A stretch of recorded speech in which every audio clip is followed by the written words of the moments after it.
Ang kwentong ito ay patungkol sa itinakas na tagapagmana sa kaharian ng engkanto. Kinupkop at kinalinga ng mag-asawang mortal na babaylan. Ang mundo ay nababalot ng kahiwagaan. May mga pangyayaring hindi saklaw ng ordinaryong kagayahan pero naganap. Mga nilalang na umaangkop sa ating mundo sa kabila ng pagkakaiba. Mga angking kakayahan na pilit ikinukuble para maging angkop sa katangian ng isang mortal. Tawagin mo na lamang ako Sir Casper sa pangalang Bitoy, anak ni Nagogoy at Sara, ang mag-asawang babaylan na tanyag sa kanilang kapanahunan. Lumaki ako sa liblib na baryo sa Quezon. Abot tanaw sa lupaay na aking kinalakihan, ang kilalang Bundok Banahaw. Ang bundok na tinagurian na kanlungan ng mga engkanto at nababalot ng samot-saring kwentong magpakatotoo sa misteryong pagkakilanlan nito. Mulat ako sa mundong ibabaw na mayroong kapatid na kinagisnan. Pinamulat ng aking mga magulang na mayroon akong kapatid. Isang kapatid na mayroong napakahalagang ambag sa aking pagkatao. Hindi matatawaran ang kanyang impluensya para mabuo ang aking natatanging angking kakayahan sa pagbababaylan. Nagsimula ang lahat noong naging malinaw na sa aking kaisipan ang mga pangyayari sa aking paligid. Sa murang gulang naming magkapatid, ay pinamalas ng aking nakagisnang Kuya Mempes ang mga kakayahan na tanging siya lang ang makakagawa. Noong panahong iyon, ay malinaw nang nakapagkit sa aking balintataw ang mga kagilagilalas na pangyayari. Mga nakakamanghang pagkakataon na kahit sa panaginip ay hindi ko inaasahan na mararanasan ko. 5 taon ang pagitan namin ni Kuya Mempes. Simula nang matuto akong tumayo sa aking mga paa, ay nakasanayan ko nang sumunod sa kanyang anino. Labis ang aking pagtataka noon dahil maigting na ipinagbabawal sa aming magkakapatid na makihalubilo sa kapwa namin kabataan. Itoy, wag kang makikihalubilo sa taglabas para makaiwas ang kuya mo. Alam mo naman anak, espesyal ang kuya mo. Kaya hanggat maaari ay kailangan nating makaiwas. Pahayag ni Papa noon. Tay, bakit naman po ganun? Ang kaedaran ko ay may kalayaan gumala, magisaya sa labas at malayang pumaparaon at parito. Sana naman maranasan din namin ni Kuya Mempes na matamasa ang kaparehong kalayaan. Usisa ko sa aking ama. Anak, alam kong mahirap pero kailangan nating magsakripisyo. Kaligtasan at pagkakilanlan ng Kuya Mempes mo ang ating prioridad. Sa puntong mabunyag sa kanilang pinakatagong pagkatao ng kuya mo, ay mapipilitan kaming paghiwalayan kayong magkakapatid. Kailangan naman natiling lihim ang kanyang pagkatao. Maliwanag ni Nanay Saray. Hindi lingid sa aking kaalaman ang tinutukoy ni Nanay Saray at Tatay Gugoy.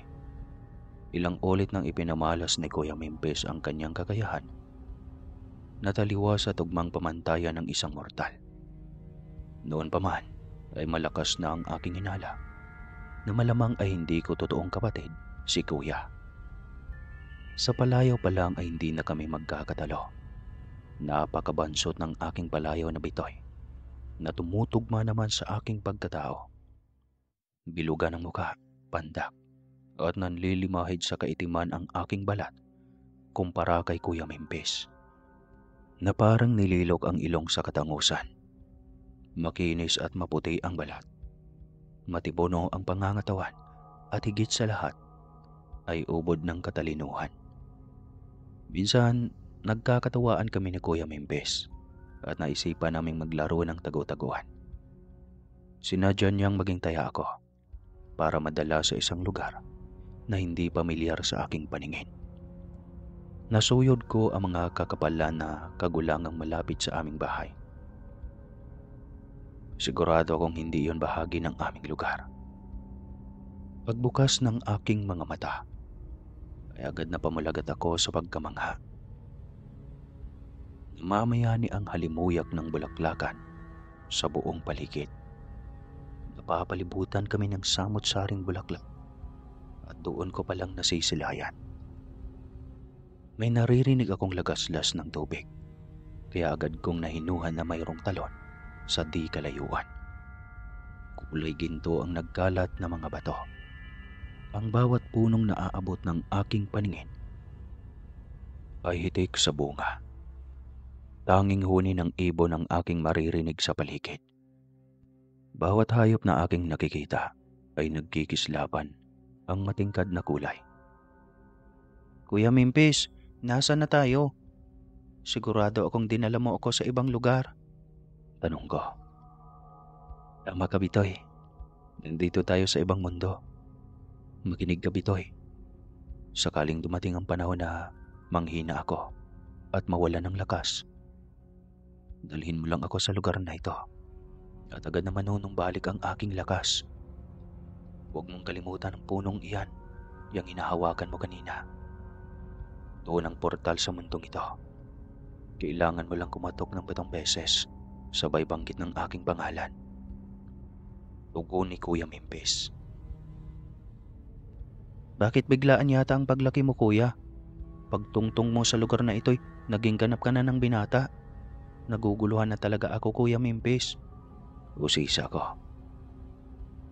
Isipin mo na lang, Bitoy, na masyadong mabilis ang panahon sa mundo na ating pinanggagalingan kumpara dito. Yun ang dahilan bakit naging mabilis ang aking paglaki. Habang buhay ng ganito ang aking wangis, hindi na uusad ang aking edad sa mundong ito. Paliwanag ni Kuya Mimpis. Ang galing! Ganon din ba ang mangyayari sa akin, Kuya Mimpis? Muling tanong ko. Isang tabi mo muna ang ganong kaisipan, Bitoy. Pagdating ng panahon, ay magkakaroon ka na ng klarong disposisyon at paninindigan sa buhay. Sa yugtong iyon ka gumawa ng desisyon kung saan ka talaga masaya. Paliwanag ni Kuya Mimpis. Ilan lang iyon sa mga kaganapan na ipinaranas ni Kuya Mimpis sa akin. Sa tuwing uuwi kami sa bahay ay agad magsisimula ng sermon si Nanay Saray.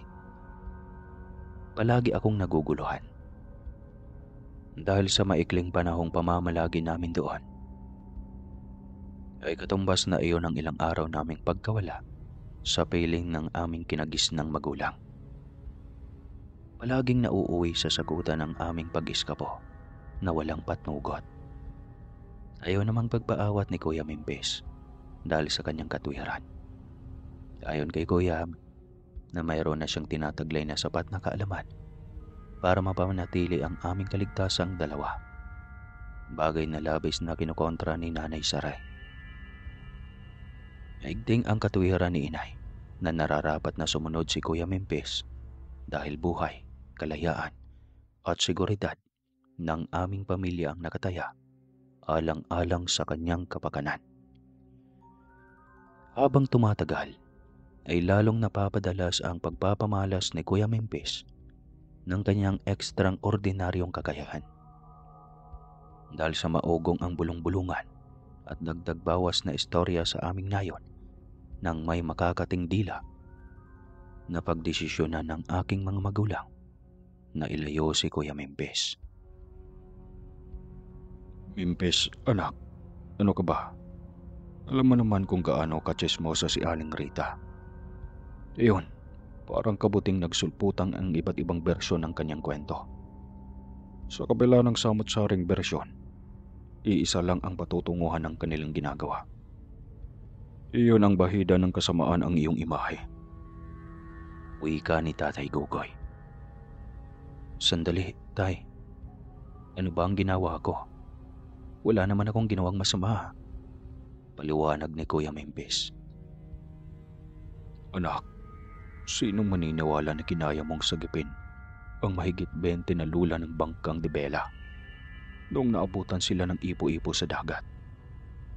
Paano mo ipaliwanag na nagawa mong hilahin ang bangka pabalik sa dalampasigan. Hindi normal ang ganun, anak.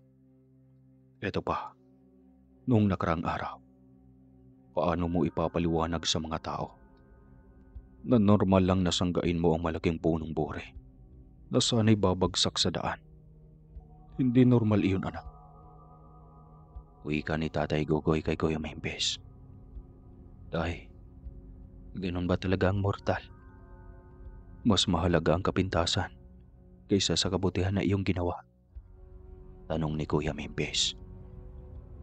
Oo, anak. Ganun kalupit ang mundo ng mga mortal.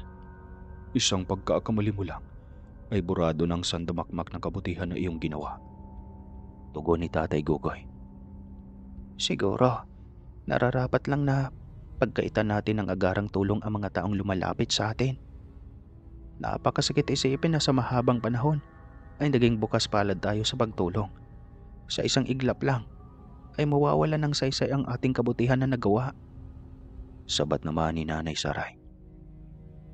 Nay, Tay, hayaan niyo akong maayos ang sigalot na bunga ng aking katigasan ng ulo. Papanahon na siguro na lisanin ko ang lugar na ito. Nagiging dahilan lang ako ng hidwaan. Ayokong dumating ang panahon na pati kayo madadamay sa aking pagiging irresponsable. Tugon ni Kuya Mimpis. Dahil sa isinambit na Kuya Mimpis, ay nagsimula si Nanay Saray na maging emosyonal.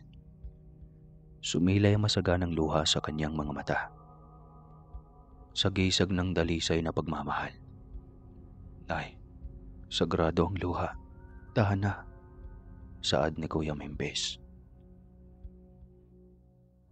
Mimpis, nung araw na ipinagkatiwala ka ng iyong ama sa aming mag-asawa, ay puno kami ng takot.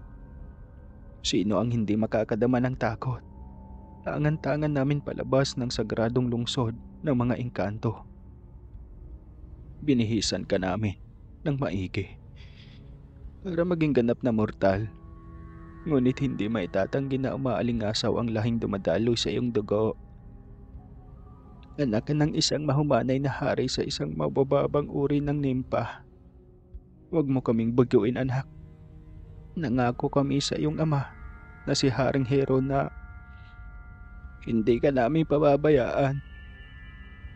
Siyang tunay, Bitoy. Ang kanyang ama ay isang umalagad. Si Haring Heron ang aming katuwang sa pagbababaylan, si Bulat Sapol. Ang ipagkatiwala ang kanyang tagapagmana ay isang karangalan. Pagbabalik tanaw ni Nanay Saray, sabay lingon sa aming lahat. Ako naman noon ay naluhan na din. Ay, ano po ang nalalaman mo tungkol sa aking tunay na ina? Usisa ni Kuya Mimpis kay Tatay. Ang pangalan niya ay si Hinilway. Isa sa mga nimpa sa sagradong lungsod na walang katungkulan. Kinaiinggitan ng kababaihang engkanto dahil sa kanyang angking pambihirang karikitan. Katangian na lubos mong namana, Mimpis. Paliwanag ni Tatay Gogoy. Ano na ang nangyari sa aking tunay na ina? Muling tanong ni Kuya. Itinapon siya sa Isla de Jar o isinumpang lupain ng mga engkanto. Ito ang nagsisilbing kulungan ng mga engkantong nagkasala nang walang kapatawaran. Sinadya ni Hinilway na isakripisyo ang sarili para maisalba ang moral ni Haring Hiron na ng mga panahong iyon ay sa kalagitnaan pa lang ng pagsasali ng trono. Hindi ganid na engkanto si Hiron. Aktibo na umalagad ng mga babaylan siya. Palihim niyang binubuksan ang portal para malayang makapangalap ang mga babaylan sa sagradong lungsod. Ng mahahalagang sangkap na makasagip sa buhay ng isang mortal. Mahigpit na ipinagbabawal sa sagradong lungsod na magpapasok ng taglabas, lalong-lalo na kapag mortal. Isa iyon sa paratang na ibinato sa kanya para pigilan ang pagsasali ng trono. Inako na Hinilway ang responsibilidad. Ayon sa kanya, na hindi sinasadya niyang matukso si Heron sa kanyang halindog para makapasok ang mga mortal na babaylan na hindi napapansin ng prinsipe.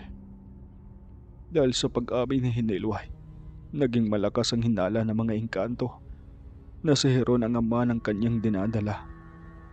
Salaysay ni Tatay Gugoy. Paano ako nabuo kung naitapon ang aking ina sa isinumpang lupain? Tanong ulit ni Kuya Mimpis. Nakipagpalitan si Hinilway sa Diyosang si Venus, kapalit ng kanyang alindog at kagandahan. Ang pagkakataon na mailipat ka, Mimpis, sa aking sinapupunan. Hindi man kita dugot laman, pero ako ang nagluwal sa iyo sa mundo ng mga tao. Iyan ang dahilan kung bakit magpahanggang ngayon ay nananatiling lihim ang iyong pagkakilanlan. Revelasyon ni Nanay Saray. Naging malinaw sa aking kaisipan ang mga bagay na labis nagpapagulo sa akin noon. Mga katanungan kung bakit magkaiba ang karakter, pisikal na katangian at angking kakayahan namin ni Kuya Mimpis.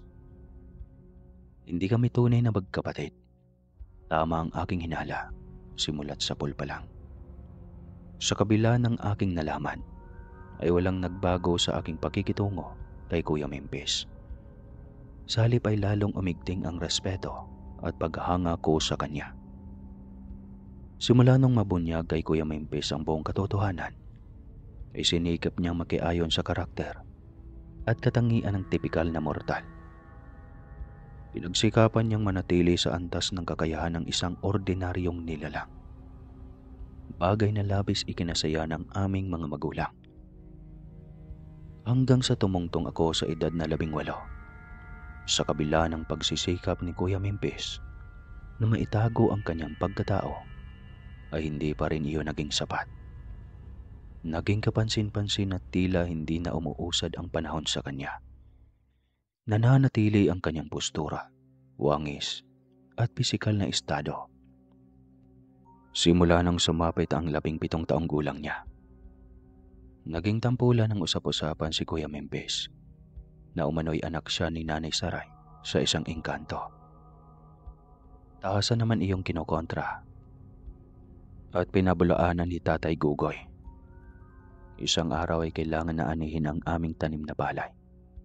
Nagkataon na mayroong lumalapit sa aming magulang para humingi ng agarang tulong.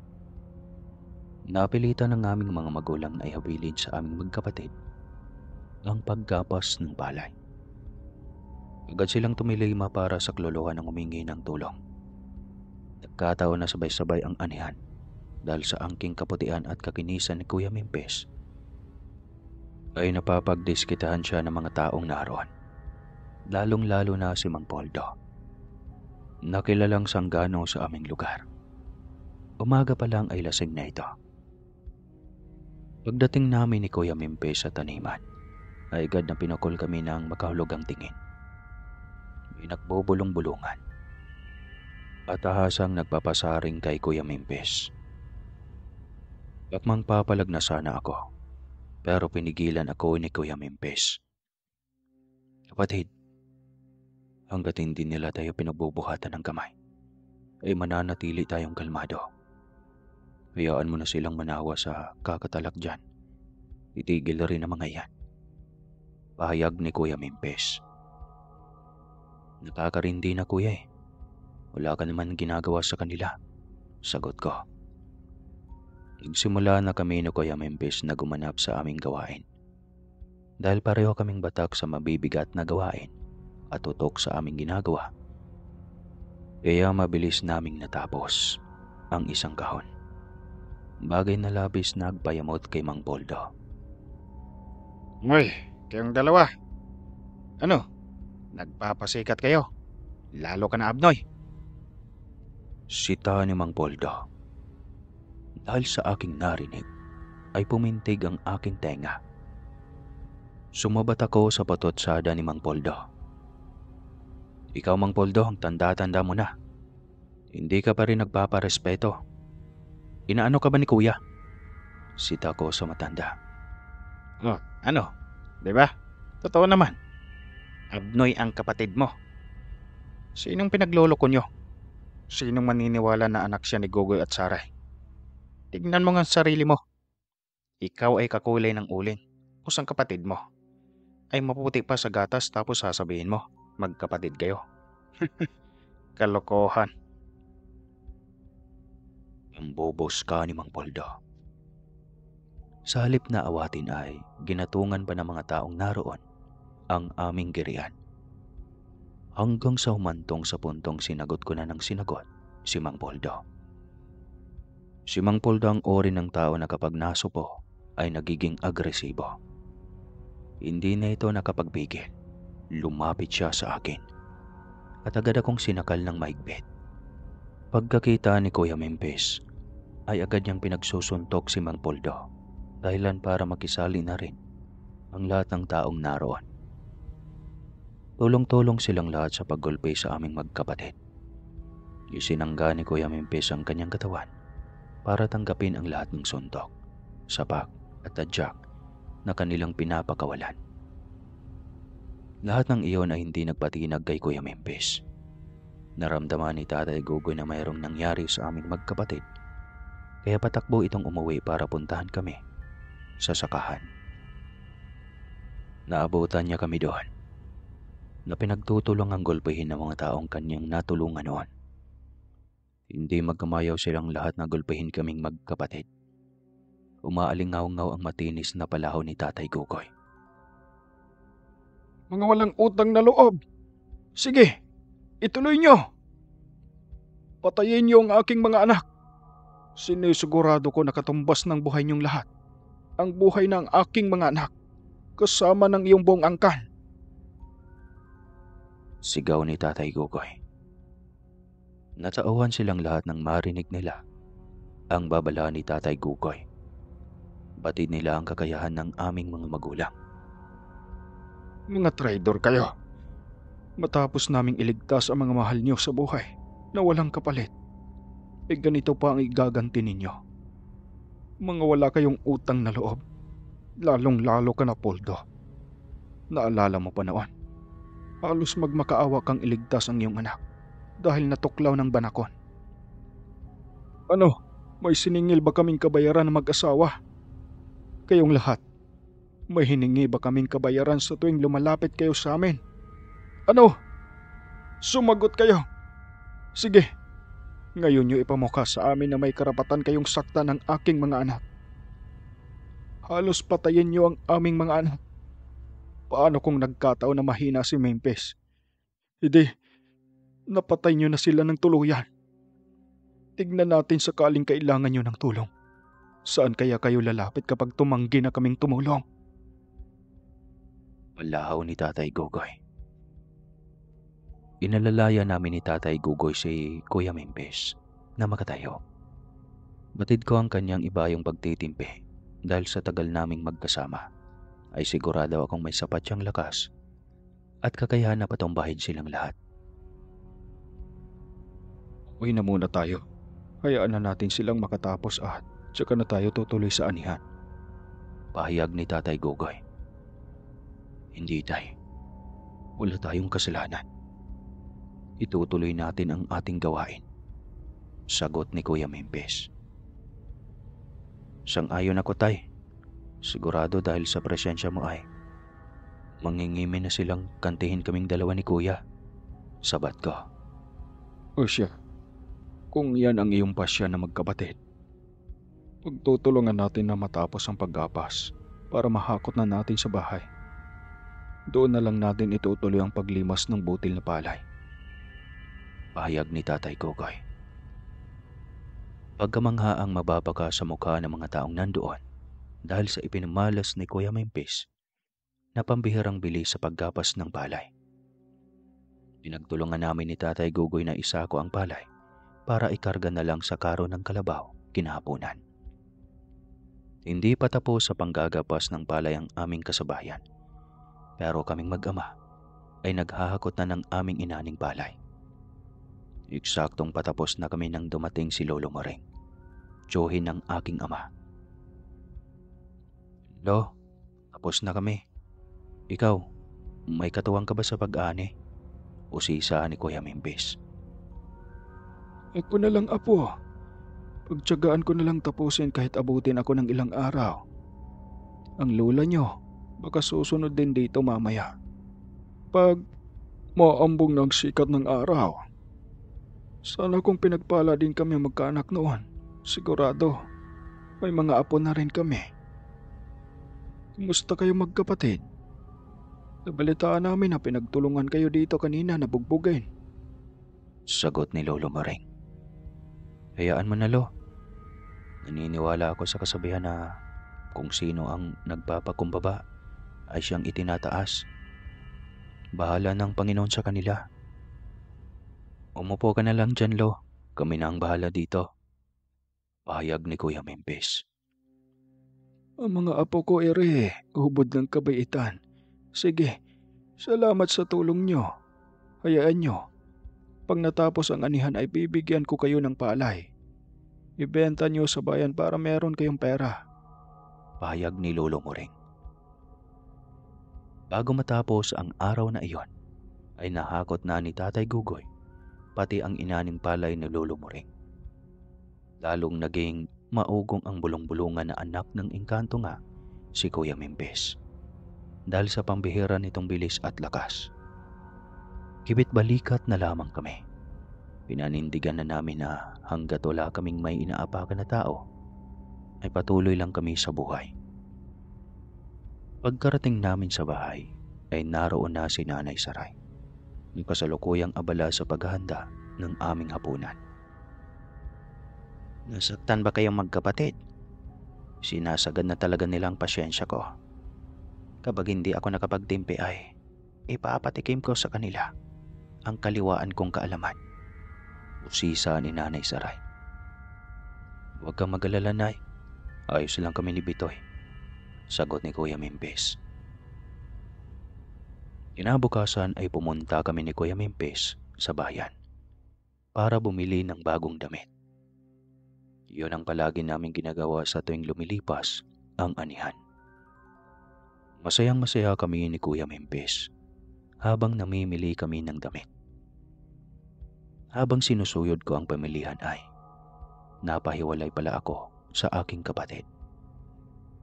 Kabado ako ng mga oras na iyon habang hinahagilap ng aking paningin si Kuya Mimpis. Patakbo kong sinuyod ang pasilyo palabas ng pamilihan. Ligaga ako sa paghanap sa kanya, ngunit nandoon lang pala siya sa tabi ng labasan habang nakikipag-usap sa isang magandang dilag. Abot tenga ang kanyang ngiti habang nakasulyap sa dilag na kanyang kausap. Nandito ka lang pala, kuya.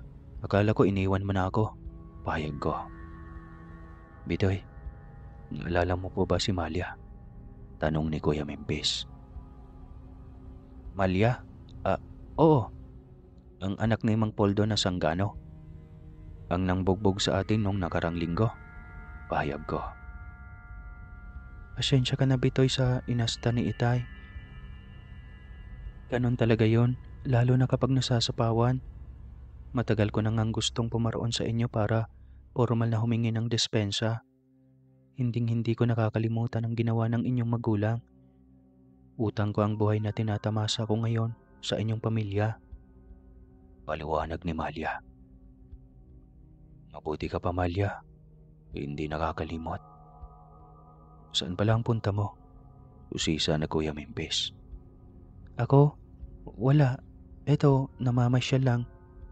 Gusto ko lang ng katahimikan. Sa bahay kasi ay puro away, bangayan, at sumbatan ang maririnig. Alam mo naman si Tatay Poldo. Lambanog mula agahan hanggang hapunan. Sigurado pag uwi ko ay gulo na naman ang aking madadatnan. Sagot ni Malia. Malia, gusto mo, magliwaliw muna tayo. Maglakad-lakad lang. Pag-aaya ni Kuya Mimpis. Oo ba?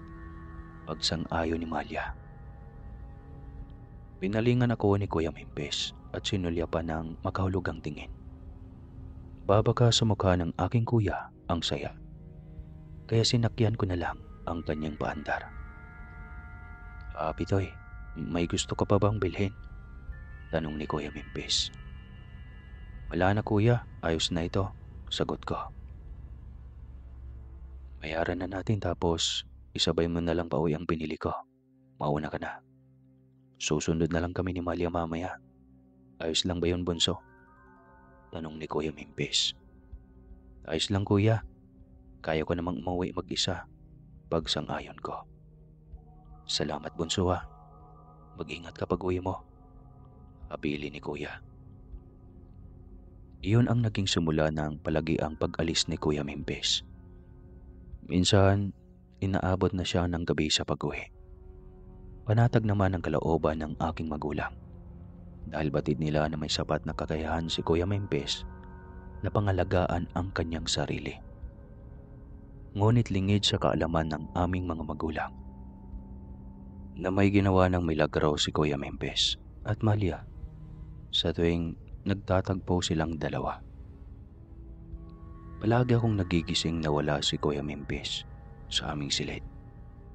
Sa edad kong ito ay alam na alam kong may namamagitan na kay Kuya at kay Malia. Tuwing umuwi si Kuya ay agad siyang papasok sa banyo para maligo. Kuya, umamin ka. May ginagawa kayo ni Malia sa tuwing lumalabas ka, no? Usisa ko. Normal lang naman iyon, Bitoy.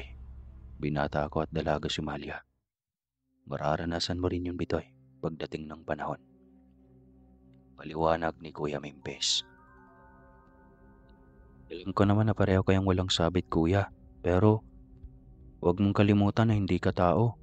Isa kang engkanto. Baka sa halip na mapabuti ay mas lalong maging miserable si Malia pagdating ng panahon. Ayaw kita pangunahan sa desisyon mo, Kuya. Mataas ang respeto ko sa iyo dahil kuya kita. Ang punto ko lang naman ay, huwag sana kayong padalos-dalos sa inyong desisyon. Turan ko. Naintindihan ko ang nais mong tumbukin, Bitoy. Pasensya na. Tama ka. Wala akong sapat na kaalaman sa batas ng engkanto. Pagsang-ayon ni Kuya Mimpis. Matalino ka, Kuya. Sana wag mong pairalin ang bukso ng iyong pagnanasa at damdamin. Isa lang alang mo ang kapakanan ng taong mahalaga sa iyo. Ayaw kitang makikitang naninibugho sa huli dahil sa maling desisyon na ginawa mo. Ipinapayo ko na ngayon pa lang ay usisain mo na sina nanay at tatay. Itanong mo kung ano ang kaakibat ng negatibong bunga kapag nagsama ang isang tao at engkanto. Pahayag ko. Oo, Bitoy. Bukas na bukas din ay usisain ko sina nanay at tatay ukol sa ating pinag-usapan. Sagot ni Kuya Mimpis. Kinabukasan nga habang nakaupo kami sa pagkainan, ay inusisa ni Kuya ang tungkol sa batas ng engkanto. Sinugot naman ng aming mga magulang sa abot ng kanilang kaalaman. Labis ang aking pagkabahala sa biglaang pagkawala ng sigla ni Kuya. Ay, anong mangyayari kapag nakapag-asawa ng mortal ang isang engkanto? Tanong ni Kuya. Maraming mortal ang nagkaroon ng katipan at kabiyak na engkanto. Ang karaniwang nangyayari ay isinasama ng engkanto ang kanyang kabiyak sa kanilang mundo. Doon ay mabagal ang daloy ng panahon. Sagot ni Tatay Gugoy. Ikaw ba, Mimpis, ay meron ng pinopormahan? Napapansin ko na rin ang palagian mong pag-alis. Malaki ka na, anak. Ayokong isipin mo na kinokontrol ko ang iyong buhay. Kaya minabuti kong manahimik na lamang. Pero anak, binabalaan kita. Isa kang dugong bughaw. Hindi ka saklaw ng batas na parang sa mababang uri na engkanto. May nakaatang sa iyo na mahalagang misyon. Sinasabi ko ngayon pa lang ay iwasan mo na ang mortal na kinahumalingan mo.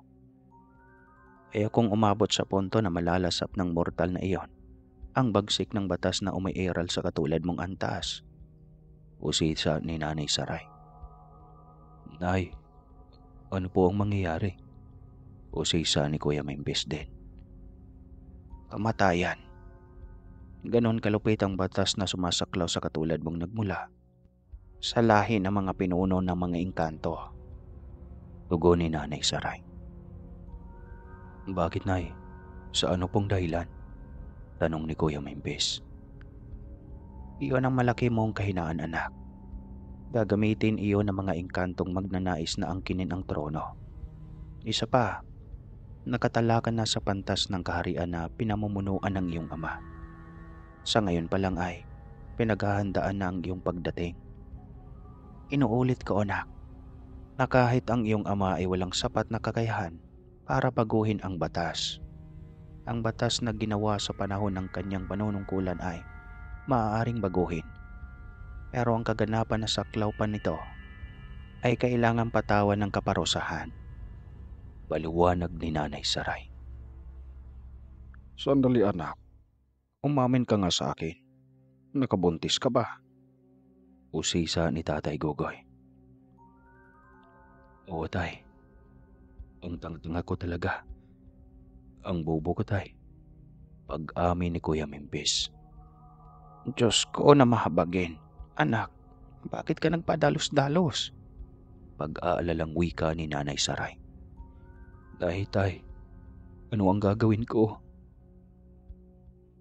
Kinakabahang tanong ni Kuya Mimpis. Mag-iisip tayo ng paraan.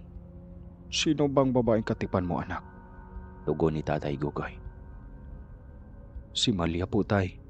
Pag-amin ni Kuya Mimpis. Malya, ang anak ng Sanggano. Usisa ni Tatay Gogoy. Opo, Tay. Patawarin niyo po ako. Kasalanan ko po ang lahat. Paghingi ng tawad ni Kuya Mimpis. Laking gulo ito, anak. Wala na kaming magagawa ng nanay mo. Ang tanging maipangako lang namin ay sasamahan ka hanggang sa huli. Kahit gaano kalaki ang kasalanan mo, ay mananatili ka naming anak. Gawin natin ang lahat para mahanapan ng solusyon ang problema mo. Hindi lang namin maipangako ng nanay mo kung magtatagumpay kami sa paghanap ng paraan. Pahayag ni Tatay Gogoy. Huwag ka na munang magpakita kay Malia, anak. Kailangan hanggat maaari ay hindi mabunyag ang kanyang ugnayan sa iyo. Masyadong malawak ang galamay ng isang pantas. Ilang pamumuno na ang dumaan pero nananatili siyang matatag. Ipanalangin na lang natin na huwag niyang masilip agad ang ugnayan mo sa isang mortal. Suwestyo ni Nanay Saray. Paano na si Malia, Nay? Usisa ni Kuya Mimpis. Tatapalan natin ang salapi ang paningin ng kanyang ama. Ihadong mananahimik ang sangganong yon. Ako na ang bahalang kumausap sa taong iyon. Suwestyo ni Tatay Gogoy. Salamat, Tay. Salamat sa inyo ni Nanay. Pasensya ka na, Bitoy, kung nakinig lang ako sa iyo. Pahayag ni Kuya Mimpis. Nangyari na, Kuya. Sa halip na magsisihan ay magtutulungan na lamang tayo. Ako na muna ang bahalang kumausap kay Ate Malia. Sisikapin kong ipaintindi sa kanya ang lahat. Sabat ko. Kailangan malaman ni Malia ang panganib sa kanyang buhay. Lalong-lalo na sa sanggol sa kanyang sinapupunan. Doon natin masusubok kung talagang mahal kanya, Mimpis. Pahayag ni Nanay Saray. Sa kabilang banda naman, walang kaabog-abog na pumayag si Mang Poldo. Paano siya makahindi sa kasunduan na magbibigay ang aking magulang na halaga ng kanyang inihingi, kapalit ng pagkikipagsundo kay Malia sa aking kapatid. Pagbalik ng aking mga magulang ay kasama na nila si Malia. Labis ang paninibugho ni Malia nang malaman niyang wala na doon si Kuya Mimpis. Minabuti ng aking magulang na doon na muna pumirme si Kuya Mimpis sa dampa na aming itinayo sa sakahan. Sasamahan ko siya doon habang naghahagila pa ng paraan ang aming mga magulang kung paano malulusutan ang problema. Nagsagawa muna ng ritual ang aking magulang para maitaboy ang engkantong nagmamatsyag sa paligid. Malaya nilang magagawa iyon dahil wala si Kuya Mimpis. Ang pangunahing dahilan ay para ipagtapat kay Malia ang buong katotohanan. Ang umalagad ng aking magulang ay pawang kaagapay ni Haring Heron. Tapat ang lipi ng engkanto sa kanilang hari. Sigurado na bago pa ito makarating sa hari na ama ni Kuya Mimpis, ay nasilip na ito ng pantas. Biglang nabaliktad ang mundo ni Malia. Ang kanyang inaasahan na kasiyahan sa piling ni Kuya Mimpis ay napalitan ng takot at pangamba. Babaka sa kanyang mukha ang pag-aalala. Siguro kung meron man kaming dapat ipasalamat, ay iyon ang katapatan ng kanyang pagmamahal kay Kuya Mimpis. Pumayag si Malia na ilihim na muna ang lahat habang nagpupunyagi sina Nanay Saray at Tatay Gugoy sa paghahanap ng paraan para malampasan namin ang problemang ito. Limitado na muna ang aming galaw at hanggat maaari ay huwag munang pag-usapan ang tungkol sa kanila ni Kuya Mimpis. Kailangan na walang nakakaalam sa totoong ama ng sanggol na kanyang dinadala. Ang buong akala ng mga tao sa amin na ako ang nakabuntis kay Malia. Naging tampulan ng tukso si Malia dahil sa dinamin-dami umano ng nanliligaw sa kanya. Sa hamak na mukhang baluga pa siya napunta. Si Kuya Mimpis naman ay tinitiis ang pangungulila kay Malia. Kalimitang nakikita ko siyang nag-iisa at napatulala. Hindi ko naman siya pwedeng kausapin sa ganoong bagay, lalo't mayroon kaming pinagtatakpan na sekreto. Maraming nagkalat na engkanto sa paligid at maaaring may nagmamatsyag na sa amin doon. Ilang araw bago sumapit ang ika-23 kaarawan ni Kuya Mimpis, ay may nakarating sa amin na mensahe na lubos naming ikinabahala. Ayon sa mensaherong engkanto na ipinadala ni Haring Heron, ay itatawid ito sa mundo ng mga tao para sunduin ang kanyang tagapagmana. Lalong nalungkot si Kuya Mimpis dahil nangangahulugan ito na tuluyan na siyang mawawalay sa kanyang mag-ina. Simulang malipat si Kuya Mimpis sa aming kubo ay hindi na siya nagpapakita sa tao. Tanging kami na lang ang pinapayagan niya makakita sa kanya. Gamay na gamay ko ang aking kapatid. Batid kong hindi maayos ang kanyang kalagayan. Nararamdaman ko ang hinagpis ng kanyang kalooban. Simulat sa pool, ay nasanay siyang sa tabi ni Nanay Saray at Tatay Gugoy.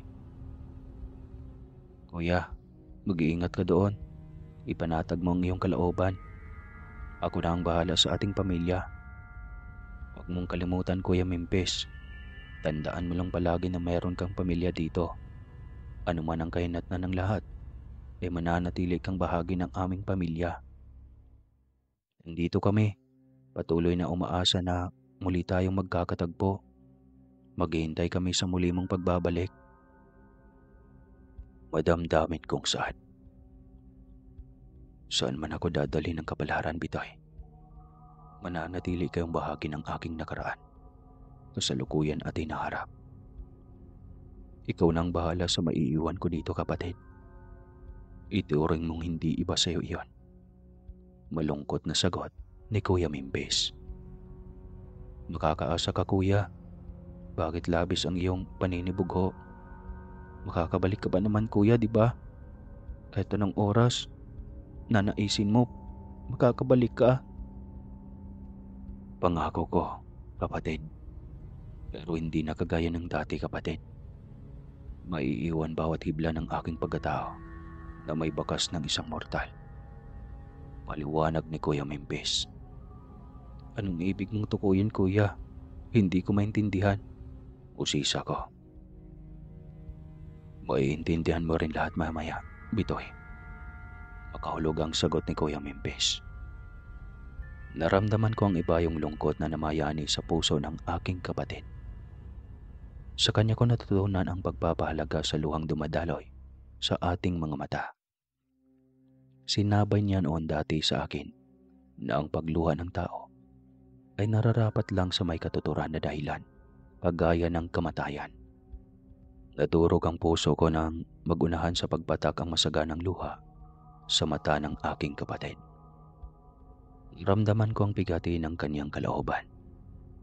Alala ko ang sinabi ng aking mga magulang Para maisakatuparan ng pagsasalin mula sa pagiging mortal papuntang ganap na engkanto, kailangan na lumisan ng katawang lupa para maging ganap ang pagtawid nito sa kabilang dimensyon. Nanghilid ang aking luha. Napaluhod ako sa sahig.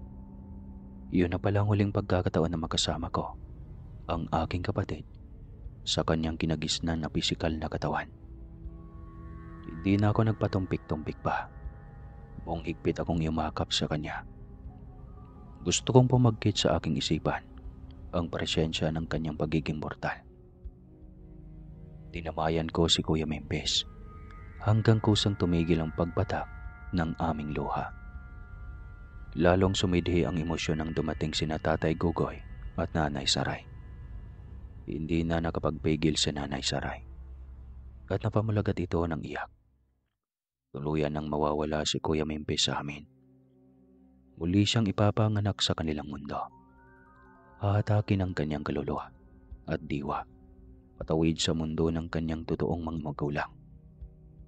Doon sa mundo ng mga engkanto ay magkakaroon siya ng panibagong katawan na angkop sa daloy ng kanilang panahon. Nanay ko, tatay ko, aking kapatid.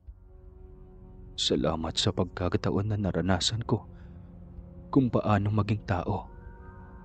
Sana sa muling pagdilat ko ay mananatili ang aking alaala.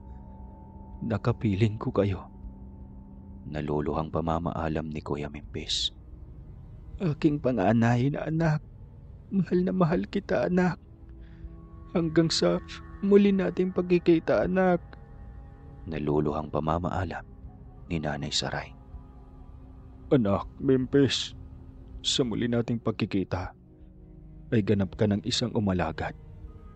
Umaasa ako anak na kahit maging ganap kang engkanto, ay mananatili mo pa rin akong ituring na iyong ama. Mapayapang paglisan anak ko. Malungkot na pahayag ni Tatay Gogoy.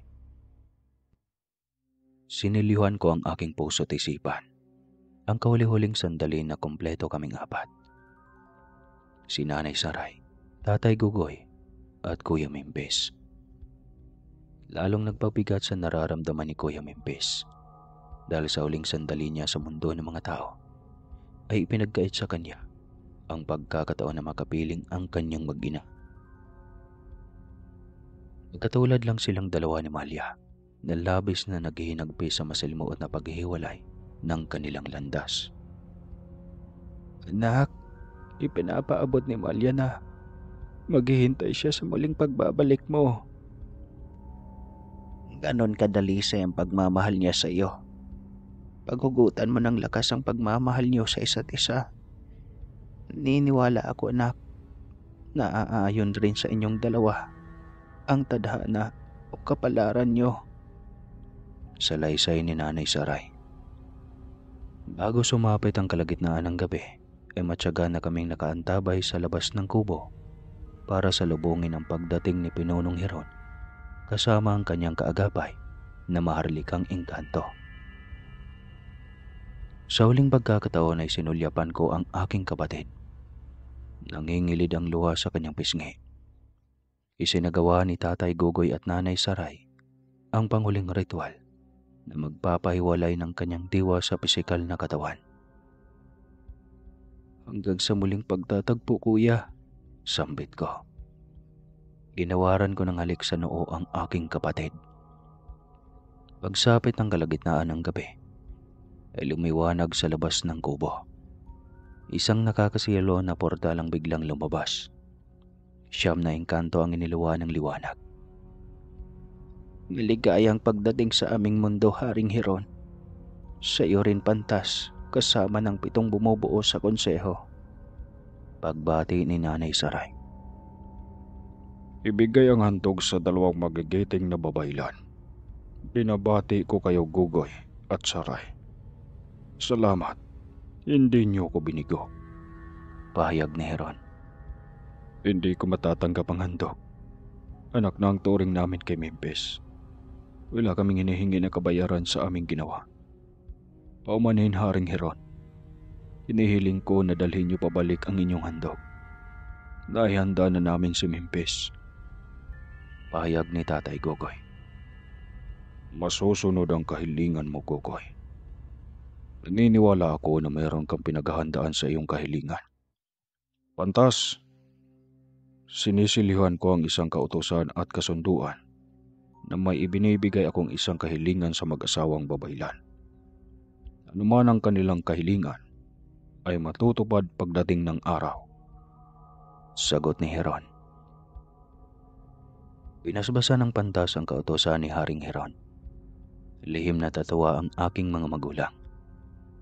Batid ko ang iniisip ng aking mga magulang.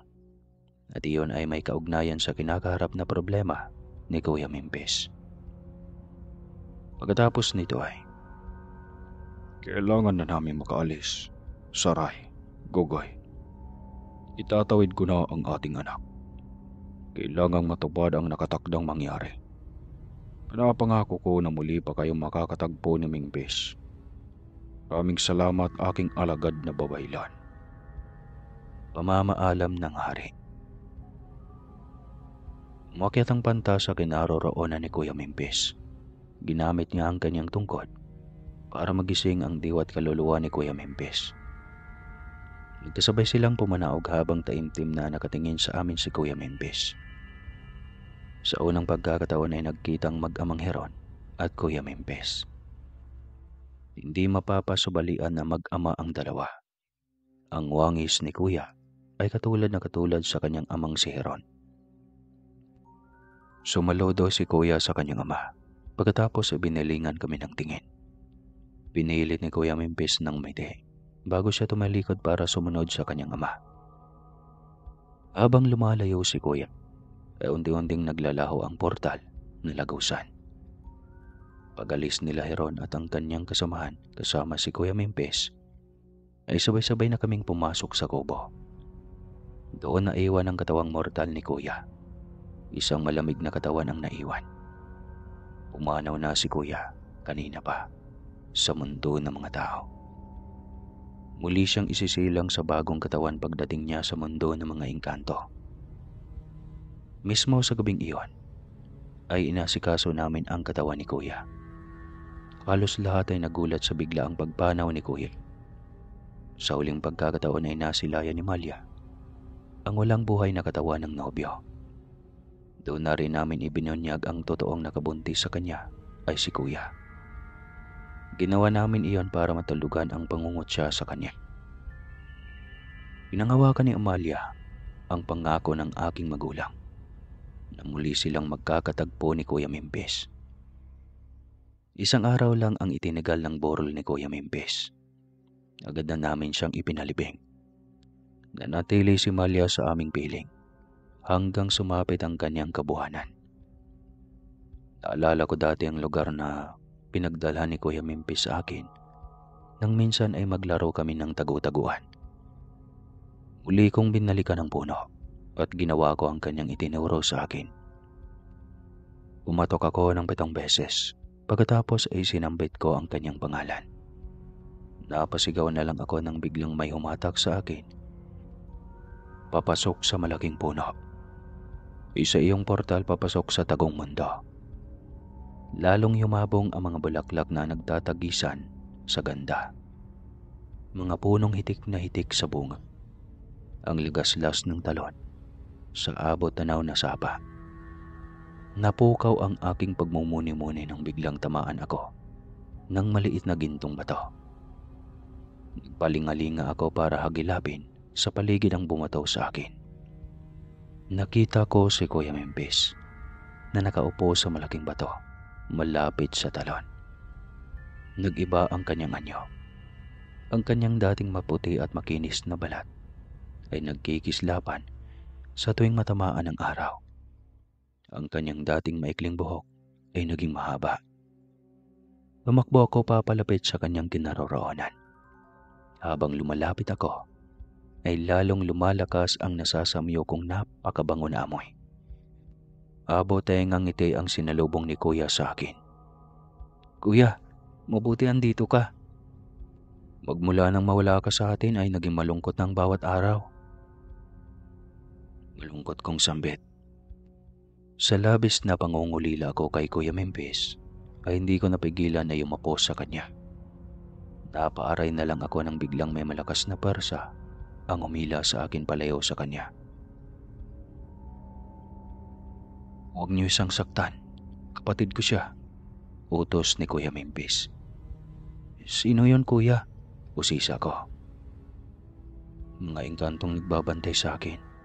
Simula nang dumating ako dito, ay bantay sarado na ang aking galaw. Palagi akong nandito. Inaabangan ko ang pagbisita mo. Alam ko na dito mo ako pupuntahan, kaya nagtiyaga akong umabang sa'yo dito." Paliwanag ni Kuya. "Kumusta ka, kuya? Maayos lang ba ang pakikutungo nila sa'yo dito?" Usisa ko. "Naninibago lang ako. Siyempre, matagal ako sa pagiging tao.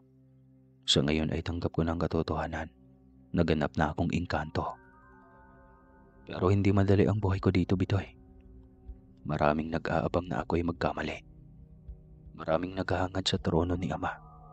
Kaya gano'n na lang kung bantayan ako ng kanyang mga mandirigma." Sagot ni Kuya Memphis. "Akala ko, Kuya Memphis, ay matatagpuan mo na ang katahimikan dito. Malayo sa kalupitan ng mga tao. Malayo sa mapanghusgang lipunan." Pahayag ko. Lalong gumulo at naging komplikado ang buhay ko dito. Ganun pa rin. Hinuhusgan ang aking pagkatao. Hindi naman ako puro na dugong bugaw. Ang ina ko ay nagmula lang sa mababang antas. Paliwanag niya sa akin. "Lalampasin mo rin ang lahat, Kuya Memphis. Naniniwala ako na maging maayos rin ang lahat." Sambit ko. "Halika na nga. Ipapasyal kita dito sa hangganan." "Pasensya ka na, kapatid. Hanggang dito lang tayo pwedeng makamamasyal sa hangganan. Tanging engkanto lang at malalakas na alagad ang pwedeng pumasok sa sagradong lungsod." Pag-aaya ni Kuya. "Ayos na ako dito, kuya. Ang importante ay nagkita tayo." Sagot ko. Sandali lang kaming namasyal ni Kuya Memphis sa hangganan ng kanilang mundo. Pinauwi niya ako agad dahil nag-alala siya na baka hinahanap na ako ni Nanay Saray at Tatay Gugoy. Bago umalis ay binigyan niya ako ng 3 tangkay na bulaklak. Hindi man siya nagsasalita pero ipinapaabot naman ng kanyang mga mata ang nais niyang iparating. Batid kong gusto niyang ipabigay iyon kay Malia. Tumango na lang ako bilang pagtugon sa kanyang makahulugang tingin. Pagkarating ko nga sa bahay, ay alagaga na ang aking magulang sa paghagilap sa akin. Kumagat na ang dilim kasi nang ako'y makauwi. Agad kong ibinigay kay Malia ang bulaklak na humahalimuyak sa sobrang bango. Sinabi ko kay Malia na galing iyon sa nilalang na labis na nangungulila sa kanyang mag-ina. Sumilay ang napakatamis ng ngiti sa labi ni Malia na matagal na naging mailap. Napayakap si Malia sa bulaklak habang ninanamdam ang presensya ni Kuya Memphis sa bulaklak na iyon. "Ikaw na bata ka, hindi ka man lang nagpaalam na tatawid ka sa hangganan. O ano, nakita mo ba doon ang kuya mo?" Usisa ni Inay. "Opo, Inay. Matagal na daw niya akong hinihintay doon." Sagot ko. "Kumusta ang kapatid mo doon?" Tanong ni Inay. Isinalaysay ko sa kanilang sitwasyon ni Kuya Memphis doon. Nakitaan ko ng pag-aalala ang aking magulang. Nakahihigit ang aking magulang kapag kaalaman lang tungkol sa batas na umiiral sa mundo ng mga engkanto. Si Nanay Saray at Tatay Gugoy ay iilan lamang sa mga babaylan na may sapat na kaalaman para pasukin ang sinasabi ni Kuya Memphis na sagradong lungsod. "Sa susunod na kabilugan ng buwan, Gogoy, maghanda ka. Tawid tayo sa sagradong lungsod. Kailangan na personal nating mausisa ang kalagayan ng Memphis doon." Anunsyo ni Nanay Saray. Sang-ayon ako sa iyo, Saray. May nararamdaman ako na hindi kaaya-aya. Kailangang mausisa natin ang bagay na ito. Sagot naman ni Itay. Pagsapit nga ng sumunod na kabilugan ng buwan, ay tumawid ang aking magulang. Gusto ko mang sumama sa kanila ay hindi pwede. Unang-una ay hindi pa ganon kalakas ang karga ko na proteksyon. Pangalawa, walang maiiwan sa bahay para samahan si Malia na kasalukuyang kabuuanan sa pagbubuntis. Sa tuwing tumatawid ang aking mga magulang, ay inaabot sila ng 3 araw mahigit. Depende sa kanilang pakay doon. Pagkalipas ng 3 araw ay umaasa ako makabalik sila. Ngunit umabot ng 1 linggo ay hindi pa rin sila nakabalik. Nagsimula na akong mag-alala. Iniisip ko na ang ideyang sundan sila doon kapag lumipas ng 10 araw. Inabot na ako ng madaling araw sa labas. Nagbabaka sakali akong dumating ang aking magulang. Si Malia ay pumasok na rin sa silid na dating ginagamit namin ni Kuya Mimpis. Bigla na lang akong kinabahan. Ipinalagay ko na maaaring may nangyari ng hindi maganda. Lumabas na ako sa aming bakuran dahil hindi na talaga ako mapalagay sa loob. Sa hindi kalayuan ay may natanaw akong bulto ng 2 anino. Mabilis akong yumuko para maikubli ang presensya ko sa dilim. Habang papalapit ang 2 nilalang, ay aking napagtanto na sila'y aking mga magulang. Hapong-hapo ang 2 matanda, habang si Tatay Gugoy ay may nakasampa sa kanyang likod. "Tay, sino yan? Anong nangyari sa kanya?" Nababahala akong usisa. Anak, tulungan mo kami. Si Kuya Mimpis mo. May nagaganap ngayong digmaan doon sa sagradong lungsod ng mga engkanto. Tugon ni Tatay Gugoy. Tay, hinang-hina na si Kuya. Lalo siyang manghihina kapag tumagal pa siya dito," sagot ko. "Yan nga ang kanina pa namin pinag-iisipan ng tatay mo, anak. Saan kaya nating pwedeng itago si Mimpis? Hanggat may nagaganap na digmaan doon sa sagradong lungsod, ay hindi natin pwedeng dalhin pabalik si Mimpis doon," tugon ni Nanay Saray. Malingaw-ngaw sa aking isipan ang sinabi ni Kuya Mimpis noon. Sinabi niya sa akin noon na kung sakaling manghina ang kanyang katawan, ay dalhin ko lang siya pabalik sa tagong lugar sa hangganan. "Tay, sa hangganan, doon sa lugar na kalimitan naming tinatambayan dati ni Kuya," pahayag ko. Pinagtulungan namin ni Tatay Gugoy si Kuya Mimpis. Numadala sa lugar doon sa hangganan ng kanilang mundo. Ipinatong namin si Kuya Mimpis sa malapad na bato doon, malapit sa talon. Isinalaysay sa akin ni Tatay Gugoy ang nangyari. Ayon sa kanyang pagsasalaysay, napatagong nasa ilip ng pantas ang tungkol sa naiwang anak ni Kuya Mimpis sa isang mortal. Nagtatagpo si Heron at aking magulang sa lugusan. Doon muling humingi ng tulong si Heron. Napangunahan ng aking magulang ang pakikipagdigma para mailigtas si Kuya Mimpis, na kasalukuyang nililitis para patawan ng parusang walang hanggang kamatayan. Iyon ang uri ng parusa na hindi na muling magkaroon ng pagkabuhay kapag pumanaw na ang isang engkanto. Kahit kaluluwa ay wala na ito. Nagsinungaling si Kuya Mimpis at higit sa lahat, nagpunla siya ng salinlahi sa isang mortal na walang patnugot ng mataas na konseho ng engkanto. Si Heron ay mayroong sinumpaan. Tinuringan siyang hari na palaging umaayon at nagpapatubad ng batas. Dalong malalagay sa peligro kapag pareho silang mag-amang matanggal sa posisyon. Kaya minabuti ni Heron ay pagkatiwala ang pagliligtas kay Kuya Mimpis sa aking mga magulang. Ginamit ni Tatay Gugoy at Nanay Saray ang kanilang ibayong kaalaman para mailabas si Kuya Mimpis sa sagradong lungsod ng mga engkanto. Natigil lang ang aming usapan nang magsimulang gumalaw si Kuya Mimpis. Unti-unting nanumbalik ang kanyang lakas. Sa kabila ng pinsala na kanyang natamo, ay nagawa naman niyang makaupo sa malapad na bato. "Kuya, mabuti gising ka na," bati ko kay Kuya Mimpis. "Ay, kapatid, magmadali kayo. Sigurado ang aking mag-ina ay kanilang punteriya sa ngayon, lalo na't naitakas niyo ako." Maayos na ako. Sunduin niyo na sila. Ito lang ang lugar na ligtas sa ngayon. May makapal na lasong pananggalang sa ngayon. 3 araw pa bago humina ito. Nababahalang saad ni Kuya Mimpes. Ibilis kaming tumalima ni Tatay Gugoy para puntahan si Amalia at Nanay Saray. Malayo pa lang kami ay may matapang na amoy kaming nasasagap. Mga sangkap iyon na gamit ni Nanay Saray sa ritual. Ritual para maitaboy ang mga engkanto sa paligid. Habang papalapit kami ni Tatay Gugoy, ay narinig kong nagsisigaw si Malia.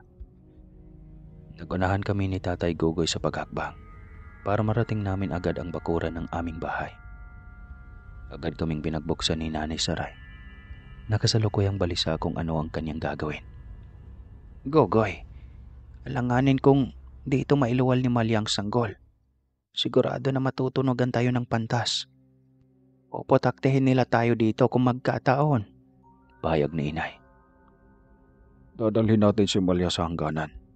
Doon niya ipapanganak ang ating apo. Ako ang magbubuhat kay Malia. Ikaw, Saray, ipagpatuloy mo lang ang ritual para hindi makalapit ang mga kampo ng pantas sa ating daraanan. Ikaw, Bitoy, magdala ka ng napakaraming asin. Bawat engkanto na hadlang sa ating daraanan ay paulanan mo ng asin. Pahayag ni Tatay Gugoy. Oo, Tay. Oo, sang-ayon ko. Unang tumalima si Nanay Saray. Bitbit niya ang isang lumang kaldero na may lamang ningas ng apoy. Patuloy ang paglalagay niya ng sangkap na pantaboy sa engkanto. Si Tatay naman ay hirap na hirap sa pagbubuhat kay Malia. Nakasalukuyang namimilipit sa sakit ng kanyang balakang. Parang sa langgam sa dami ang maiitim na duwende. Nakasalukuyang umaantabay sa aming daanan. Pinaulanan ko sila ng asin. Sa bawat bato ko ng asin, ay nagsisipagpulasan ang maliliit na nilalang. Nagsimula na ring maglitawan ng maiitim na engkantong dalakitnon, nakalahi ni Heron. Nahihirapan silang makalapit ng tuluyan dahil sa ginagawang pagpapausok ni Nanay Saray na lubhang nakakapinsala sa mga engkanto. Sa bungad, malapit sa lagusan ng pinagtataguan ni Kuya Mimpis, ay may namataan akong mga engkanto na kulay berde. Yung buong akala ko ay tuluyan na kaming mapapahamak dahil napapalibutan na kami ng iba't ibang engkanto. Saray, bitawan mo ng hawak mong pausok. Nangialam na ang kawan ng mga nimpa. Pinoprotektahan nila tayo. Utos ni Tatay Gugoy sa aking ina. Pagkabitaw ni Nanay Saray ng hawak niyang pausok na pantaboy sa mga engkantong nagtatangka na kumuha kay Malia, ay agad nagsitakbuhan ng mga kampo ng pantas. Hindi nagpatinag ang mga nimpa. Nakipaglaban sila para mabigyan kami ng sapat na oras para makatawid sa lagusan. Mabilis na umusal ng dasal si Nanay Saray para maisarado ang portal. Pagkarating namin sa tagong lugar sa hangganan, ay nandoon na sa bungad si Kuya Mimpis. Tuluyan na siyang nakabawi ng lakas. Naghihintay sa aming pagdating doon. Agad niyang kinuha si Malia na kasalukuyang namimilipit sa sobrang sakit. Nagunahang pumatak ang luha ng magkarelasyon. Tanda ng labis nilang pangungulila sa isa't isa. Mimpis, totoo. Buhay ka. Buhay ka, mahal ko. Akala ko hindi na tayo muling magkakatagpo. Huwag mo na kaming iwan, Mimpis. Mahal ko. Naluluhang sambit ni Malia. Magtiwala ka lang, Malia. Panghawakan mo lang ang pagmamahal ko sa'yo. Lakasan mo ang loob mo. Indito lang ako. Positibong pahayag ni Kuya. Si Nanay Saray ang tumulong kay Malia para mailabas niya ang panganay nilang anak ni Kuya Mimpis. Nagliwanag ang mukha ni Nanay Saray nang tumambad sa kanya ang kasarian ng kanilang apo. Mimpis, anak, binabati kita. Meron ka ng tagapagmana. Lalaki ang anak mo. Lalaki ang aming apo. Pahayag ni Nanay Saray. Sigurado na matutuwa si Heron kapag nalaman niyang lalaki ang aming apo. Binabati kita, anak. Tularan mo ang iyong ama na kahit kailan ay hindi ka ipagkanulo para lamang manatili sa posisyon. Sa huli, ang kapakanan mo pa rin at kaligtasan ang kanyang inuuna. Sabat ni Tatay Gogoy. Sandaling umalis si Kuya Mempes para maghigilap ng pwedeng ipakain kay Malia. Labis ang panghina ni Malia dahil sa panganganak. Mabuti na lamang ay maayos ang paglabas ng sanggol. Si Tatay Gogoy naman ay hinubad ang damit para ipambalot sa sanggol. Uy, kay gwapong bata. Manang-mana sa magulang. Natutuwang saad ni Itay. Saray, tignan mo nga ito oh. Pantay ang pagitan ng kanyang ilong at bibig. Sadyang namamayani ang dugo ni Mempes sa kanya. Kaya pati ang pisikal na katangian ng kanyang ama ay kanyang namana. Patingin nga, Gogoy. Ala, pati ang kanyang noo may tanda. Hawakan mo ng marahan, Gogoy. May makakapa ka dyan na parang napakalalim na nakauka. Utos ni Nanay Saray. Oo, meron nga, Saray. Ano ba ito? Wala pa akong natatandaan na may ganitong tatak. Saad ni Itay. Isang marka o palatandaan na tanging mga hinirang na nimpa ang tumataglay. Nakatakdang maghari sa lipi ng nimpa ang batang ito. Sinagot ng Panginoon ang ating dasal. Kaya pala biglang nagsulputan ang mga nimpa. Protektado ang batang ito ng mga nimpa. Pahayag ni Nanay Saray. Saray, di ba? Isang hamak lang na pangkaraniwang nimpa ang naglawal kay Mempes. Bakit kaya ang ating apo ang napili na namuno sa kanila pagdating ng tamang panahon? Usisa ni Tatay Gogoy. Hindi saklaw ng batas na umiiral sa kaharian ni Heron ang umiiral sa kaharian ng mga nimpa. Sa kaharian ng mga mahumani at dalakit noon na kinabibilangan ni Heron, ang pamumuno ay namamana. Ang mga nimpa ay kilala sa pagiging bihasa sa paggamit ng mahika at inkantasyon. Kapalaran at tadhana ang pumipili sa itinakdang mamuno sa kanila. Walang pantas na may hawak sa pagpapairal ng batas. Isang mata ang gumagabay sa kanila para mapaghandaan ang kinabukasan at mabago ang nakaraan. Paliwanag ni Inay. Ibig sabihin ba nito ay ipaglalaban ng mga nimpa ang batang ito ng patayan? Sa tingin mo, Saray, ay maaari kayang magbunsod ng digmaan kapag nabunyag ang marka ng batang ito? Tanong ni Tatay Gogoy. Ang markang magliligtas sa batang ito, kailangan na paghandaan natin ang paghaharap. Hintayin lang natin si Mempes na makabalik. Kailangang sang-ayon sa kanyang pasya ang magaganap. Paliwanag ni Nanay Saray. Pagkabalik ni Kuya Mempes ay may dala na siyang iba't iba't uri ng prutas. May dala siyang tubig na umano'y nagmula sa batis ng karunungan at buhay. Mainam iyon para agad umilom ang pinsala sa katawan ni Malia. Ilang lagok lang ni Malia ay agad na numbalik ang kanyang lakas. Sumigla ang kanyang presensya. Sadyang kakaiba ang nagagawa ng pag-ibig. Ang saya nilang tignan na tatlo, isang kompletong pamilya. Mempes, anak. Ilang araw tumatagal ang lasong harang sa bukana ng sagradong lungsod. Usisa ni Nanay Saray. May natitira pang 2 araw, Nay. Ang daloy ng panahon sa lugar na ito ay katulad sa mundo ng mortal. Ang lasong harang ay nagsisilbing tanda na humahati sa hangganan ng 2 mundo.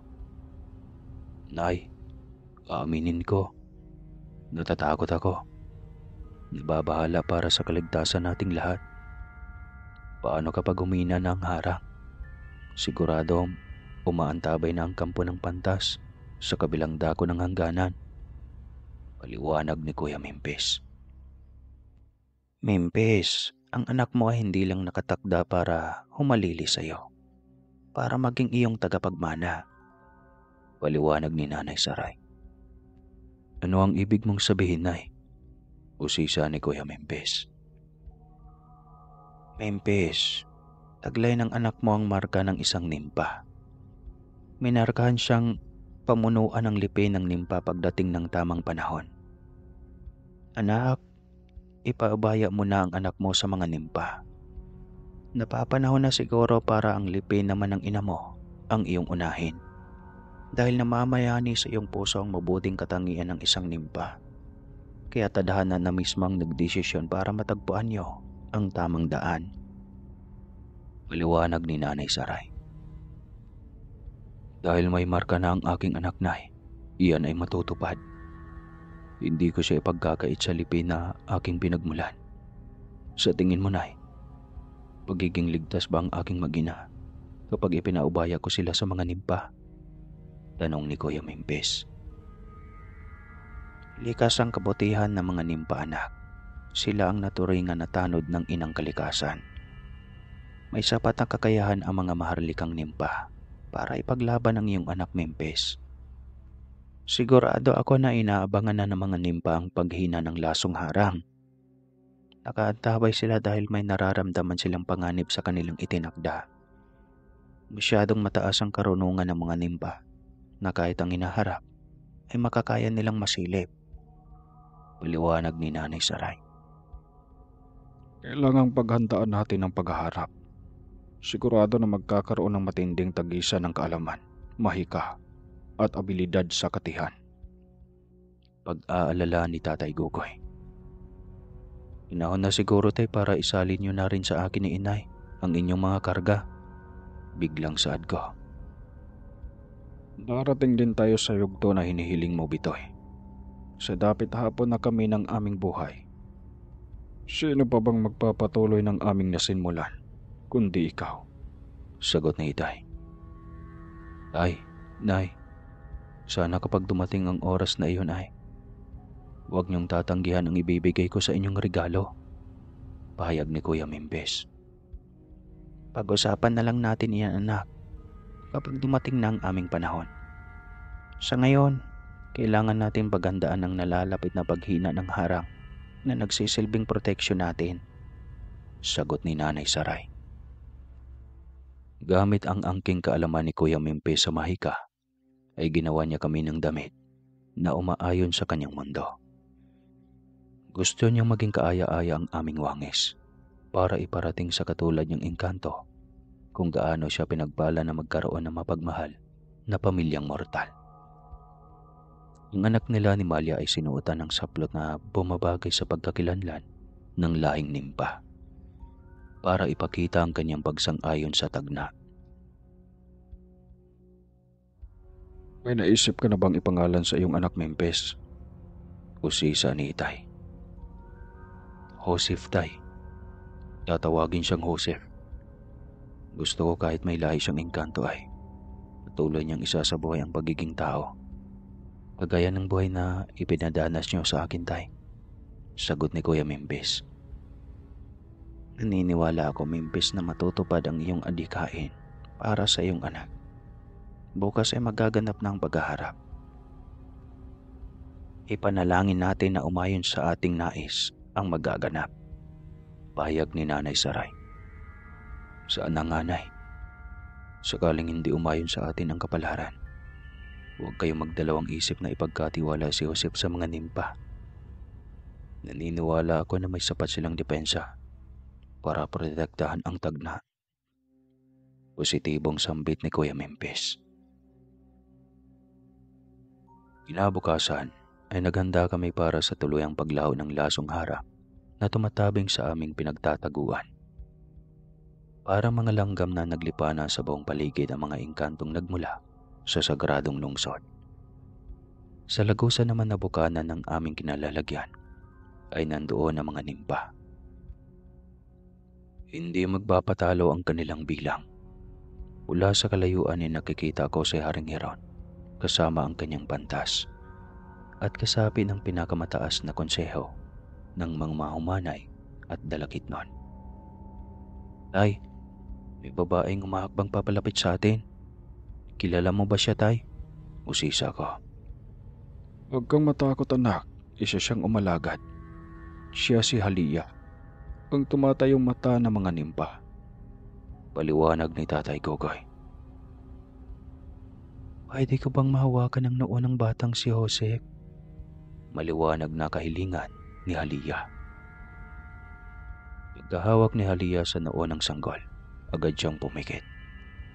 Batid kung mayroon siyang nasisilip sa kanyang isipan na tanging siya lang ang makakakita. Mimpis, makinig ka. Isang kasawian ang aking nakikita. Kahit na magpakumbaba ka ay mananatiling matatag ang deposisyon ng pantas. Personal na inggit, interes, at diskriminasyon ang punot dulo ng kanyang galit. Andito sila para parasahan ka at singilin sa iyong pagkasala. Pahayag ni Alia.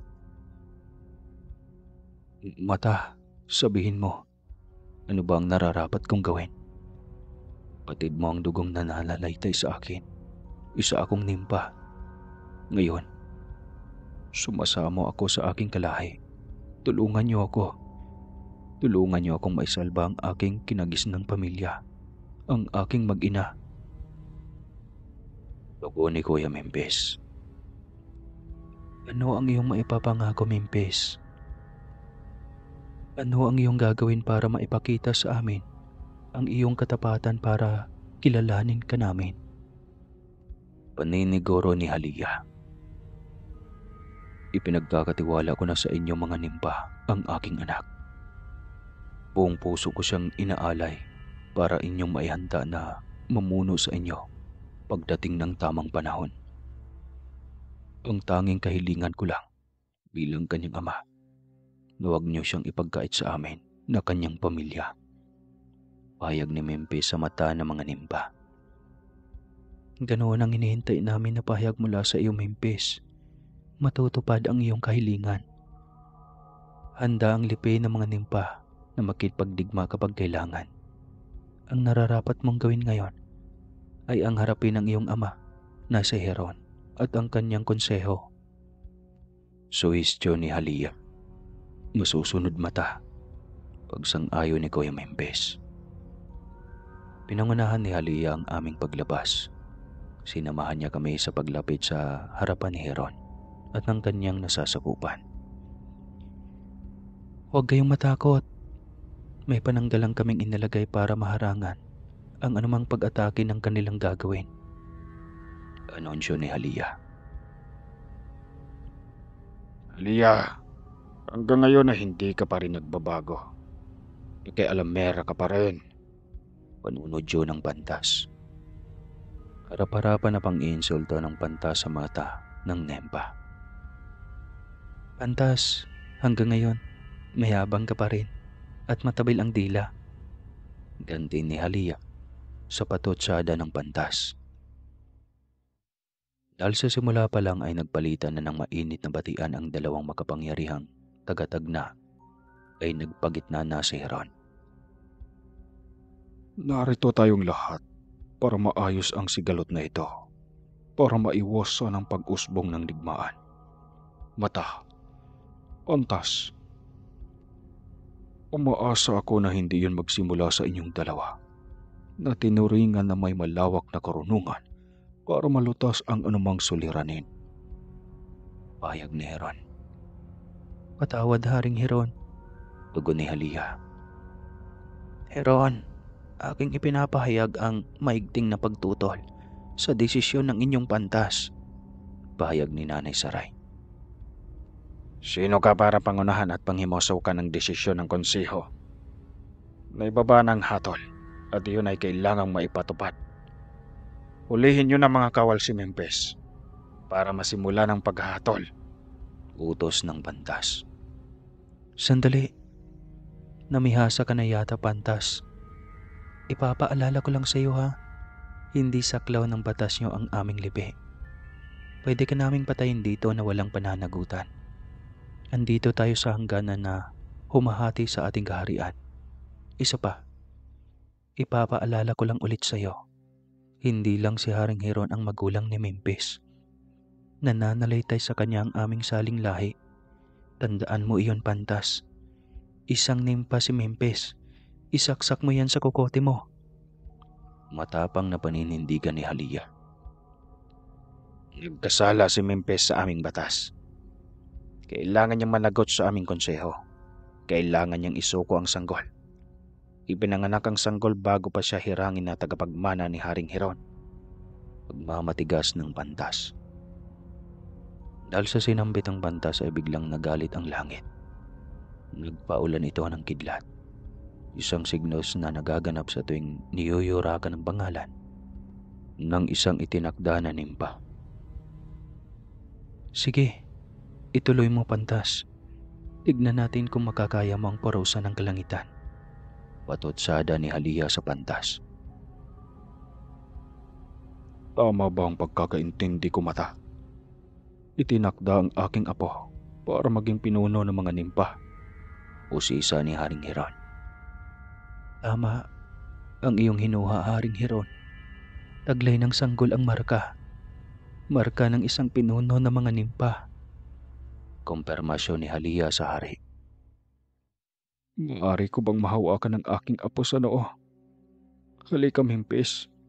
Lumapit ka. Utos ni Hiron sa anak. Babaka sa mukha ni Hiron ang labis na pagkamangha. Biglang lumiwanag ang kanyang mukha. Nakakamangha. Siya ang tunay na tagna, Mata. Ikinagagalak ko na ang susunod na hari ay magmumula sa ating ipinagsamang salinlahi. Isang engkanto at mortal ang susunod na maging hari ng mga nimpa. Langit na mismo ang pumili. Sino ba tayo para tanggihan ang kanyang pinili? Otoridad na pahayag ni Haring Hiron. Kinikilala ko ang tagna ng kalangitan. Ngunit hindi iyon sapat na dahilan para mapawalang bisa ang desisyon ng konseho. Maigting na pahayag ng pantas. Walang nilalabag na batas si Mempes sa aming lahi. Hanggat nakaapag siya sa aming lupain, ay mananatili siyang protektado ng aming batas. Paninindigan ni Halia. Pareho tayong may karapatan kay Mempes. Kung gano'n ay aking iminumungkahi na idaan natin sa isang duelo. Tag-isa ng kaalman, abilidad at lakas. Sino man ang mananaig ay siyang magkakaroon ng karapatan para sumaklaw ang batas sa sitwasyon ni Mempes. Hamon ng pantas. Bilang hari, ay aking ipaabot ang pagkontra ko sa konsepto ng karahasan. Sakaling magkasundo ang bawat banig, aking ipinagbabawal na makisali ang sinuman. Pahayag ni Haring Hiron. Sumang-ayon ng pantas gayon din si Halia. Kaya ikinasa ng duelo sa pagitan ng dalawang tagatagna. Mata, kailangan mo ba talagang gawin ito? Baka mapahama ka lang. Sambit ni Kuya Mempes kay Halia. Hindi masusukat ang aking kaalaman sa pagkikipagdigma, Mempes. Ilang libong taon na akong nabubuhay. Maniwala ka lang sa aking kakayahan. Tugon ni Halia. Nagbigay daan ang lahat. Pumunta kaming lahat sa gilid para mabigyan ng sapat na espasyo sina Halia at Pantas. Walang humpay na pag-atake kaagad ang pinakawala ni Pantas. Masyadong maliksi si Halia. Ginamit niya ang liwanag ng buwan para maiwasan ang mabilis na atake ng Pantas. Nabagot si Halia kaya ginamitan niya ang kanyang kaalaman sa mahika. Naramdaman ng Pantas na hindi niya makakayang salungatin iyon. Kaya nagpahayag ito ng pagsuko. Hindi masusukat ang kaalaman ng isang mata na ilang libong taon ang nabubuhay. Ilang digmaan na ang kanyang napagtagumpayan. Bilang hari, akin pa rin kinikilala si Mempes na aking tagapagmana ng trono. Tapos nang hidwaan na ito, hinahayaan ko na muna si Mempes na mamuhay, kapiling ang lipin ng kanyang ina. At nung paalis na si Haring Hiron at kanyang mga nasasakupan ng awatin sila ni Nanay Saray. Hiron, ngayon ko na gagamitin ang kahilingan na ipinangako mo sa akin. Naalala mo pa ba yon? Sambit ni Nanay Saray. Sige, Saray. Humiling ka ng kahit ano. Silyado ang kasunduang iyon at sigurado na kusa iyong matutupad. Ano ba ang iyong kahilingan? Usisa ni Haring Hiron. Ibig sabihin mo ba, Hiron, na kahit ano na ang aking sasambitin ay matutupad? Ninigurado ni Nanay Saray. Oo, Saray. Kahit anong hihilingin mo ay matutupad. Ninigurado din ni Hiron. Hinihiling ko ang reforma sa iyong panunungkulan. Maiiwan lamang ang tapat sa kanyang tungkulin. Pahayag ni Nanay Saray. Napangiti si Hiron nang biglang nawala si Pantas kasama ng 7 kasapi ng mataas na konseho. Hindi ka pa rin kumukupa, Saray. Patuloy mo pa rin akong pinapahanga sa taglay mong katalinuhan. Pagkatapos malampasan ni Kuya Mimpis ang pagsubok sa kanyang buhay, ay kanyang hiniling sa kanyang ama na tanggapin si Malia para maging isa sa kanila. Namatay si Malia sa mundo ng mga tao para maisakatuparan ang pagiging ganap niyang engkanto. Hinirang si Kuya Mimpis na bagong hari at si Hero naman na kanyang ama ay pumalit sa katungkulan ng Pantas. Si Malia naman ay tuluyang nakamtan ang pangarap na mahalin si Kuya Mimpis ng malaya. Si Joseph ay pinagkatiwala sa mga nimpa. Iyon ay bahagi ng paghahanda para maging ulirang pinuno pagdating ng tamang panahon. Sina Nanay Saray at Tatay Gugoy ay minabuting tumawid sa mundo ng mga engkanto sa kanilang katandaan. Tinanggap nilang dalawang matagal nang inaalok na regalo ni Kuya Mimpis at iyon ang maging isa sa kanila. Ako naman ay hindi na nagkapamilya dahil na rin sa aking pisikal na anyo. Naging kahalili ako ng aking magulang sa pagiging babaylan. Pagdating ng tamang panahon ay muli kami magkakasama para muling mabuo bilang isang pamilya. Ang tanong ngayon, sasama ka ba? Isasama talaga kita. Di joke lang. Magkape ka na lang kasi tapos na ang kwento.